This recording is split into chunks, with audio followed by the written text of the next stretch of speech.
We want to believe that there are shortcuts to success. We want to believe we can take a drug or we can do something that'll make it quick and easy. But the truth is, it takes grit. It takes persistence. So it's hard to understand what could happen to you in 10 years in a visceral gut way of what it means to have failed in life. And to me, failure in life is not having money. It's not realizing your potential. You're 60 years old and you said, I could have been this and I never did it. That's like the worst thought I think anybody can have. And you don't think about it in the moment because your life is okay. But you've got to wake up and understand that there's an urgency here. And that if you're not practicing something now, if you're not aware, if you don't have a path towards something better, you're rotting on the vine, and that day of reckoning will come at some point, and it will be painful. You're not going to feel it suddenly, it'll be slow, but it'll come and it won't be good. So everybody goes, how do you do that? You know exactly how to do that. You know exactly, it's not a magic trick. There's nothing I talk about in that book that's a magic trick.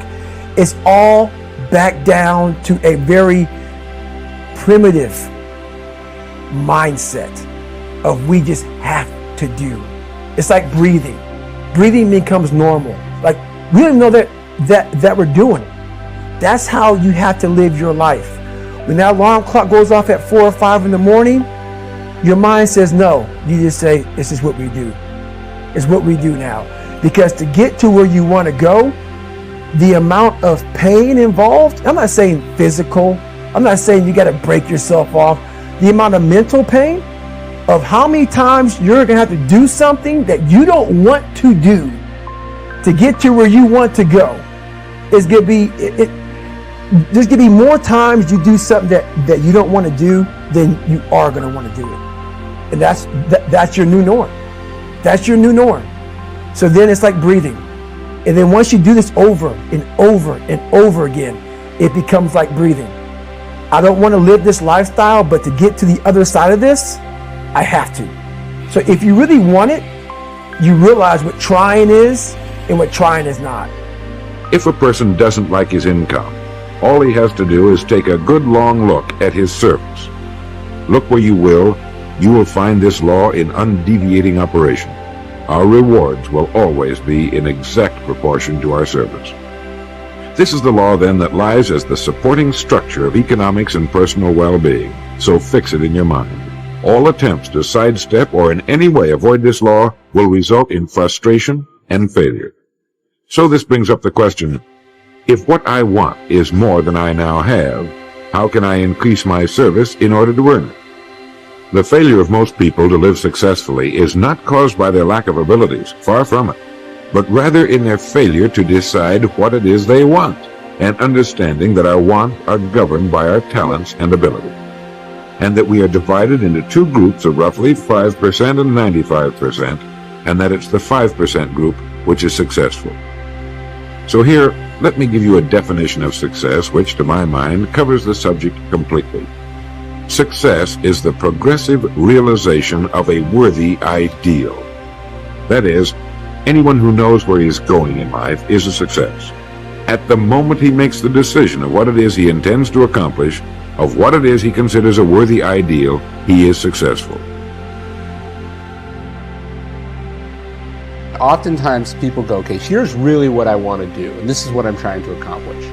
And then they see all these other things that other people are doing, and then they kind of see that as like a grab bag. They're like, I want a little of this, and a little of this, and a little of this, and I want it all at the same time. And that's not really possible, you know? You can't play 5 sports at the same time. You got to pick one, you got to specialize. Maybe you can do 2, but you probably can't do 5, right? Number one is that you need to really get amped up about why that goal matters to you. Because once you know why the goal matters, that's going to be that thing that gives you meaning and purpose, that turns into a passion, that allows you to show up and keep doing it when you're bored. What would you like to do? If you don't like what you're doing, and you don't like where you are, and you don't like your relationships, and you don't like X, Y, or Z, What do you want? What do you like? And then you got to be able to add passion to it to activate that thing and make that dream a reality. And to find that meaning and to develop it, to create meaning in our lives, we have to set an intention and we have to pursue that intention. Start small, know what you want, get out of bed, get after it, set rules for yourself, follow those rules. You have to understand that you're not your own servant, so to speak. You're someone that you have to negotiate with, and you're someone that you want to present the opportunity of having a good life to. And that's hard for people because they don't like themselves very much. Once you discover your purpose, it's your job to live with passion. That's when you're passionate. That's when you're ready to go to that next level. You determine your legacy. It's up to you. Your legacy is in your hands as long as you can breathe, as long as you can hear, as long as you can see. If you're passionate and driven and focused in what you do, if you're really good at it, people will take notice. That's basically it. So those dreams and goals that some of you have that may seem larger than life, good. That's what I want you to go after. And don't let the fear of the failure, don't let the fear of perfection hold you back. You won't be perfect. You will make mistakes. But I promise you this, you're never going to know if you can sink or if you can swim unless you jump in the water. So continue to fight forward. Continue to believe in yourself. Hold on to the possibilities. Get away from the negativity. Push yourself, believe in yourself, and go as far as you can. Now is the time for you to step up, stand out, and become the person you need to become. Your future is in your hands, and this is what sets your life up to be worth the potential that you deserve. Your power is and always has been the thing that's going to take you towards the life that you have earned. There is a direct relationship between the level of clarity you have about who you are and what you want, and virtually everything you accomplish in life.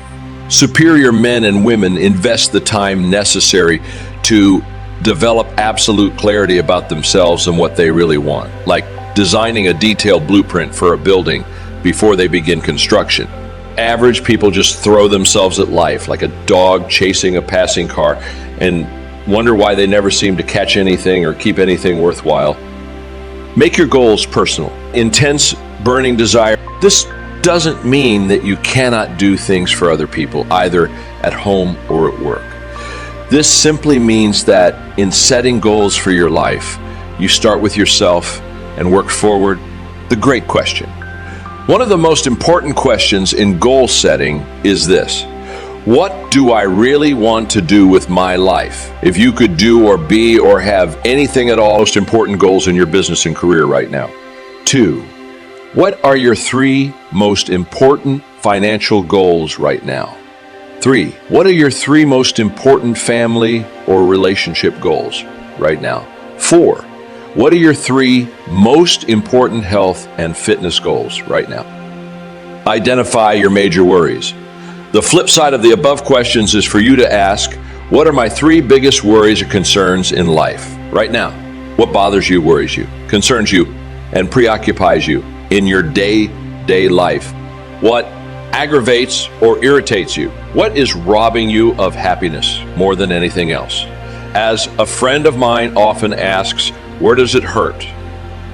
Once you have identified your biggest problems, worries, or concerns, ask yourself, 1, what are the ideal solutions to each of these problems? 2, how could I eliminate these problems or worries immediately? 3, what is the fastest and most direct way to solve this problem? A great thinking tool. In 1142, William of Ockham, a British philosopher, proposed a method of problem solving that has come to be referred to as Occam's razor. This way of thinking has become famous and popular throughout the ages. What Occam said was that the simplest and most direct solution, requiring the fewest number of steps, is usually the correct solution to any problem.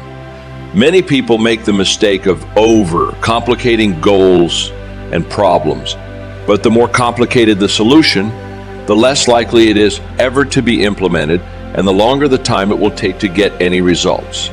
Your aim should be to simplify the solution and go directly to the goal as quickly as possible. No fear of failure. Here is another question to help you clarify your true goals. What have you always wanted to do but been afraid to attempt? When you look around your world and you look at other people who are doing things that you admire, what have you always wanted to do as well, but you have been afraid of taking the chance? Have you wanted to start your own business? Have you wanted to run for public office? Have you wanted to embark on a new career? What have you always wanted to do but been afraid to attempt? Do what you love to do. In setting goals for your life, short and long term, you should continually ask yourself, what do I most enjoy doing in each area of my life? For instance, if you could do just one thing all day long in your work, what would it be? What sort of work or activity gives you the greatest joy and satisfaction? The psychologist Abraham Maslow identified what he called peak experiences. Those moments or times when the individual feels the happiest, most elated, and exhilarated. One of your aims in life is to enjoy as many peak experiences as possible. You achieve this by thinking back and identifying those moments of peak experience in your past. And by imagining how you could repeat them in your present and future. What have been your happiest moments in life up to now? How could you have more of those moments in the future? What do you really love to do? You encounter a plethora of ideas every day, but most of them probably go by unnoticed. That's why you need to develop the ability to absorb. Be like a sponge. Don't miss anything. Don't miss the words. Don't miss the atmosphere. Don't miss the color. Don't miss the scenario. Don't miss what's going on. Most people are just trying to get through the day. Here's what I want you to be committed to doing. Learn to get from the day. Learn from it. Let the day teach you. Attend the University of Life. What a difference that will make in your future. Commit yourself to learning. Commit yourself to absorbing. I've got a personal friend who is gifted in this area. I think he soaks up and remembers virtually everything that has ever happened to him. He can tell you vivid stories from his teenage years. Where he was, what he did, what he said, what she said, how they felt, the color of the sky, and what was going on that day. And the reason is that he absorbs everything that happens to him. I'm telling you, it's more exciting to have him go to Acapulco and tell you about it than it is to go yourself. He has an extraordinary gift. Wherever he is, he doesn't miss anything. Here's a good phrase for you to jot down. Wherever you are, be there. Be there to absorb it. Take a picture if you can. Take pictures in your mind. Let your soul and heart take pictures. Get it, capture it, absorb it, and don't be casual in getting it. Casualness leads to casualties. Next, learn to respond. Responding means letting life touch you. Don't let it kill you, but let it touch you. Let sad things make you sad. Let happy things make you happy. Let the feelings strike you. Our emotions need to be as acknowledged as our intellect. It's important to know how to feel. It's important to know how to respond. It's important to let life in, to let it touch you. I'm the greatest guy in the world to take to the movies. I really get into a good movie. I want it to make me laugh, make me cry, scare me to death, teach me something, take me high, take me low. I just don't want the movie to leave me as I was when I came in. That's what we all need, to have life touch us. And that's exactly what will happen to you when you develop the ability to absorb and respond to all life has to offer